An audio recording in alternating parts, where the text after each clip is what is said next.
ಗಮನಾರ್ಹವಾದ ವಿಷಯ ಆಗಿದೆ ಅಂತ. ಉಳಿದ ಕಡೆ ನೀವು ಈಗಾಗಲೇ ಹೇಳಿದ್ದೀನಿ, ಜಾರ್ಖಂಡ್ ಮುಕ್ತಿ ಮೋರ್ಚಾದಾಗಿರ್ಬೋದು, ಮಧ್ಯಪ್ರದೇಶದಾಗಿರ್ಬೋದು, ಮತ್ತೊಂದು ಕಡೆ ಆಗಿರ್ಬೋದು, ಯಾವ ರೀತಿಯಾಗಿ BJP ಈ ಒಂದು ಕಮಲ ಆಪರೇಷನ್ ಮಾಡಿದವ್ರದನ್ನು ನೀವು ಬಿಡಿಸಿ ಹೇಳಬೇಕಾಗಿಲ್ಲ. ಆದರೆ ಕರ್ನಾಟಕದಲ್ಲಿ ಮಾತ್ರ ಕಮಲ ಆಪರೇಷನೂ ಆಗಲಿಲ್ಲ, JDS ಆಪರೇಷನೂ ಆಗಲಿಲ್ಲ.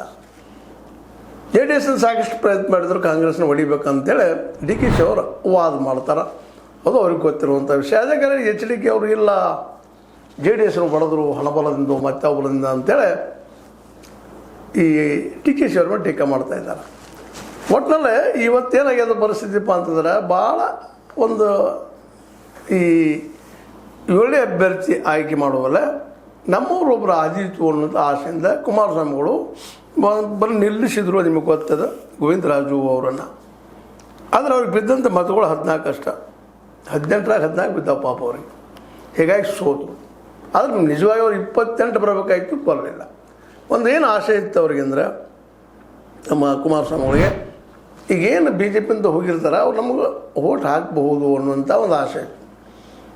ಅವರು ಇದ್ದಂಥವ್ರು ಅದರಲ್ಲೂ ಸೋಮಶೇಖರ್ ಆಗಿರ್ಬೋದು, ಇನ್ನೊಬ್ಬರಾಗಿರ್ಬೋದು, ಪಕ್ಷೇತರಾಗಿರ್ಬೋದು, ಜೊತೆಗೆ BJPಗೂ ಸಹಿತ. ಆದರೆ BJPಗೆ ಆಘಾತ ಆಗ್ಯದಲ್ರಿಲ್ಲ. ಆ್ಯಕ್ಚುಲಿ BJPಗೆ 64 ಬೀಳ್ಬೇಕಾಗಿತ್ತು. 56 ಮತಗಳು ಚೇಂಜ್ ಆಗ್ಯದ, ಅಡ್ಡ ಹೋಗಿದ್ದಾವೆ, ಕ್ರಾಸ್ ಹೋಗಿದ್ದಾವೆ.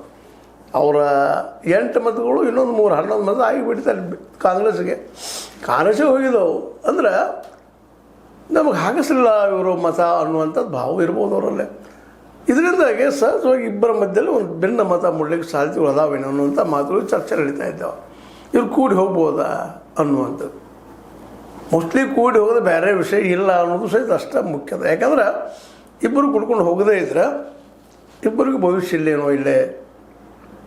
BJP ಬರ್ಬೋದು, ವಿರೋಧ ಪಕ್ಷವಾಗಿ. ಅದ್ರಿಗೆ ಒಂದು ಆಡಳಿತ ಮಾಡೋ ಪಕ್ಷ ಬೇಕಾಯ್ತು ಅಂದ್ರೆ ಅದಕ್ಕೆ ಇನ್ನೊಬ್ಬರ ಸಹಕಾರ ಬೇಕೇ ಬೇಕು ಅನ್ನೋದು ನಾವು ಗಮನಿಸ್ಬೇಕಾಗಿದೆ. ಯಾಕಂದ್ರೆ BJPಯಲ್ಲಿ ಭಿನ್ನ ಮತ ಅಂತ ಜೋರದ.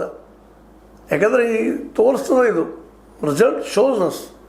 ಹೌದಪ್ಪ, ಇಲ್ಲೇ 64ರೊಳಗೆ ಹೆಚ್ಚು ಕಡಿಮೆ ಏನಪ್ಪ ಅಂದ್ರೆ 50ರಷ್ಟೇ ಬಂದಾವು. 8